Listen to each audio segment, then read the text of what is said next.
Welcome to TG24 TV. నేను సుమలత. ములుగు జిల్లా కన్నాయిగూడెం మండలం ఐలాపూర్ గ్రామంలో మౌలిక వసతుల కొరత గ్రామస్తులను తీవ్ర ఇబ్బందులకు గురిచేస్తుంది. గత కొన్ని సంవత్సరాలుగా గ్రామంలో నివసిస్తున్న ప్రజలు కనీస అవసరాల కోసం కూడా పోరాడాల్సిన పరిస్థితి నెలకొంది. గ్రామానికి ఇప్పటికీ సరైన రోడ్డు సౌకర్యం లేకపోవడంతో రాకపోకలు అత్యంత కష్టసాధ్యంగా మారాయి. ముఖ్యంగా వర్షాకాలంలో గ్రామానికి చేరుకోవడం అసాధ్యంగా మారుతుందని గ్రామస్తులు వాపోతున్నారు. అదేవిధంగా గ్రామంలో 3 ఫేజ్ విద్యుత్ సరఫరా లేకపోవడంతో వ్యవసాయం తీవ్రంగా దెబ్బతింటోంది. బోర్లు, మోటార్లు పనిచేయక పంటలకు నీరందించలేని పరిస్థితి నెలకొనడంతో పాటు చిన్న వృత్తులు పూర్తిగా నష్టపోతున్నాయని స్థానికులు చెప్తున్నారు. గ్రామంలో అత్యవసర సమయంలో ఉపయోగపడే అంబులెన్స్ సౌకర్యం లేకపోవడం, అనారోగ్య సమస్యలు వచ్చినప్పుడు రోడ్డు లేకపోవడం వల్ల ఆసుపత్రులకు తరలించడమే పెద్ద సవాలుగా మారుతోందని గ్రామస్తులు ఆవేదన వ్యక్తం చేస్తున్నారు. ఈ పరిస్థితులపై సంబంధిత శాఖ అధికారులు, ప్రజాప్రతినిధులు వెంటనే స్పందించాలని గ్రామస్తులు కోరుతున్నారు.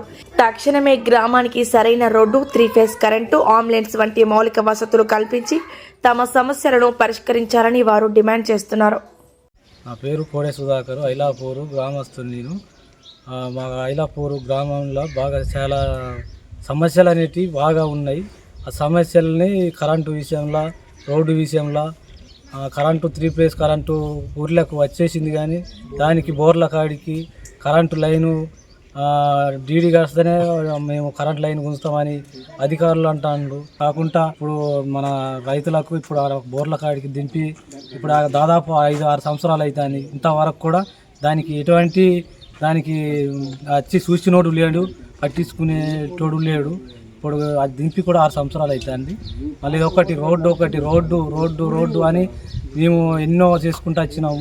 ITDAలో ఇచ్చినాం, కలెక్టర్కి ఇచ్చినాం, చెప్పేసిన అన్ని కాయిదాలు ఇచ్చినా కానీ చేస్తామన్న అవసరం అనుకుంటే కులగనాన్ని కూడా ఆఫ్ చేసినాం. కులగనంలో కూడా నేను చేస్తామని PO గారు ఒప్పుకున్నాడు. ఆ PO గారు ఒప్పుకున్నారు, ప్లస్ మంత్రి గారు కూడా ఒప్పుకున్నారు. మరి ఆ రోడ్డు ఇప్పటికి మన మేడారం జాతర మాకు దాదాపు ఒక 20-30 కిలోమీటర్లు ఉంటుంది. కనీసం పోతానికి కూడా మాకు దారి లేదు, వెహికల్ కూడా వెళ్తలేవు. మా కాడ కూడా సమ్మక్క సారలమ్మ జాతర అనేది 2 సంవత్సరాలకు ఒకసారి జరుగుతుంది. దాని విషయంలో కూడా ఇక్కడికి జనాలు మొక్కులకు అనేటిది వస్తాండ్రు. జనాలు ఖర్చుల వల్ల వెహికల్లు దిగబడి ఆగులల్లో దిగబడి నానా ఇబ్బందులు పడుతాండ్రు. దాని విషయంలో మాకు రోడ్డు ఆగులల్లో మట్టి పోయాలి, రోడ్డు ఆకారం కావాలి, డాంబర్ రోడ్డు పోయాలి. అన్ని ఊర్లలో, అన్ని గ్రామాలల్లో వచ్చేసినాయి కానీ తప్ప ఏ దానికి రాలేదు. కానీ వాస్తవానికైతే ఐలాపూరు మా కన్నాయిగూడెం మండలం, ములుగు జిల్లా, మన తెలంగాణ ప్రభుత్వం కానీ ఇంతవరకు వచ్చి ఇప్పుడు 2 సంవత్సరాలు దాటిపోతుంది కానీ ఇంతవరకు ఏం లేదు. అప్పుడేం కాలేదు, ఇప్పుడు ఇదంతోనన్నా అవుతుంది అనుకున్నాం కానీ ఇది కూడా ఇంకేం కదలిక లేదు. కానీ ఎక్కడ పోతుంది, ఎక్కడ కారణం, అధికారుల వలన, లేకపోతే నాయకుల వలన, లేకపోతే గ్రామస్తుల వలన, అది ఎవరి వల్ల అవుతుంది. మాకు ఖచ్చితంగా మాకు రోడ్డు కావాలి, కరెంటు బోర్ల కాడికి కావాలి. మాకు 2 పంటలు ఉన్నాయి, వాటికి కరెంటు సౌకర్యం అది గత ప్రభుత్వంలో బోర్లు దించేసిండ్రు. గత ప్రభుత్వం పట్టించుకోలేదు. ఇప్పుడు ఇక ఈ ప్రభుత్వం అయినా పట్టించుకుంటుందని అనుకుంటున్నాం.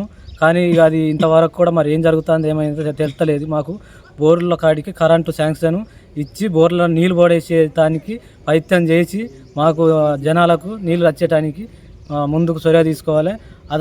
అదేవిధంగా మన ఈ ప్రభుత్వం వచ్చినాక మన సీసీ రోడ్లు వచ్చినాయి. గత ప్రభుత్వంలో ఏం రాలేదు. ఈ ప్రభుత్వం వచ్చినాక సీసీ రోడ్లు వచ్చినాయి. సీసీ రోడ్లు మన ఊర్లో ఈ గ్రామంలో ప్రతి రోడ్లు అయినాయి. కానీ మళ్ళీ ఇందిరమ్మ ఇండ్లు వచ్చినాయి, ఒక 22 ఇండ్లు వచ్చినాయి.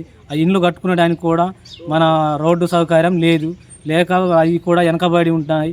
దాని విషయంలో వాగులల్లో అది ఏదైనా చేస్తే అవి మనం సామాన్ తెచ్చుకొని కట్టుకునేదానికి ముందుకు వస్తామని ఇక మేము ప్రభుత్వాన్ని కోరుతున్నాము.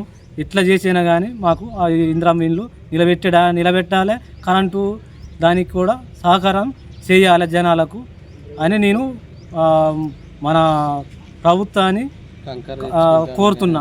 హాయ్ అండి, నేను మీ Satyashri. Please do subscribe TG24 TV.